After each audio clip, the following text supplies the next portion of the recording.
Feminism isn't just one thing. Why the wave framework still matters. Second wave feminism, when the personal became political. Understanding the different waves of feminism matters because feminism is not a single idea, strategy, or moral position.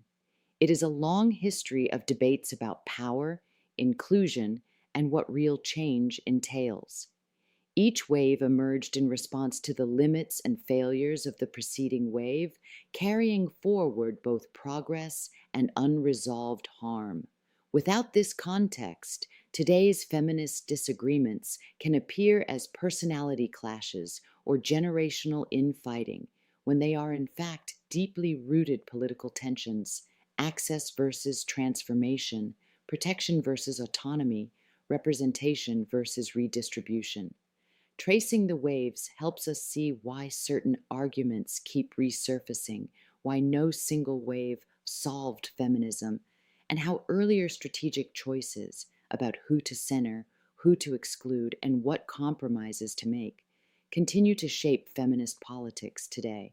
The wave framework is imperfect and incomplete, but it remains a useful map for understanding where feminism has been, what it continues to get wrong, and why this conversation remains unfinished. Second wave feminism emerged in the 1960s not because first wave feminism had finished the job, but because its victories exposed how much work remained undone. Women could vote, in theory, they could own property on paper. But in daily life, their bodies, labor, and private lives were still tightly controlled.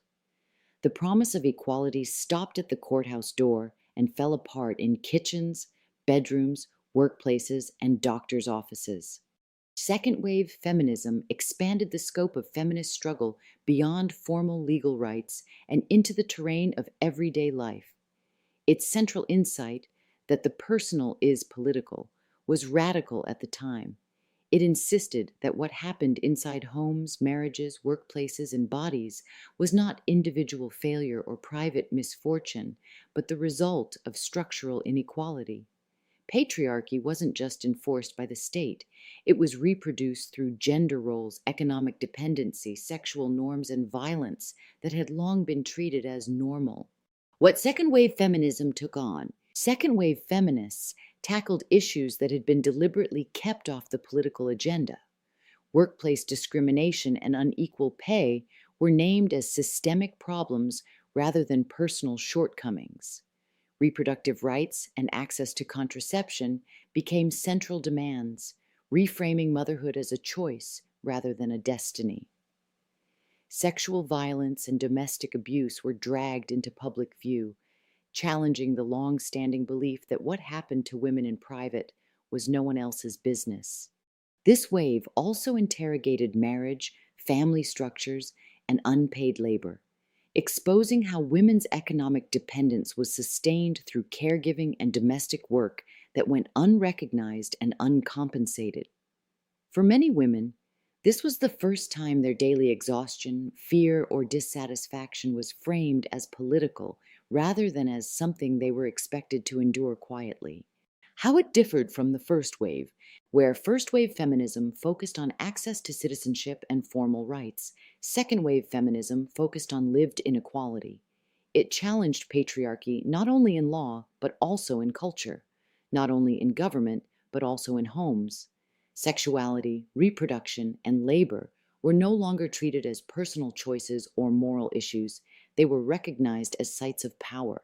This shift mattered. It gave women language to name harm that had long been dismissed or normalized.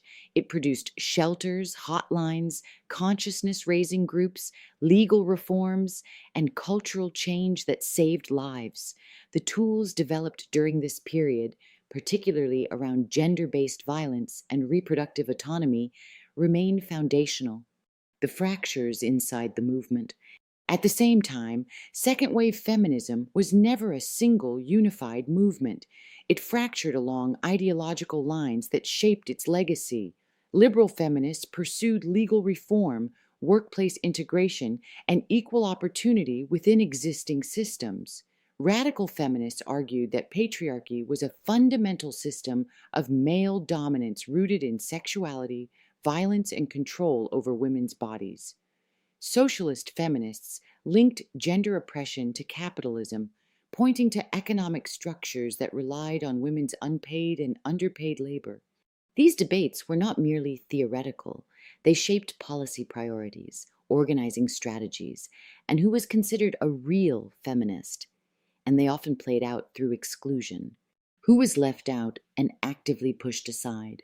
Second wave feminism was repeatedly challenged by Black feminists, Indigenous feminists, and women of color who pointed out that the movement's dominant narratives centered white, middle class women and treated racism, colonialism, and poverty as secondary issues. Lesbian feminists fought for recognition in a movement that often treated heterosexual marriage as the default problem to be reformed. Sex workers were frequently framed only as victims or symbols of patriarchal harm, rather than as people with agency, labor rights, or political analysis of their own. Respectability politics hardened during this era. Moral hierarchies emerged around sexuality, motherhood, and acceptable forms of womanhood. In trying to name harm, parts of the movement slipped into policing behavior. In trying to protect women, they sometimes reproduced control. What second wave feminism solved and what it broke. Second wave feminism changed the world.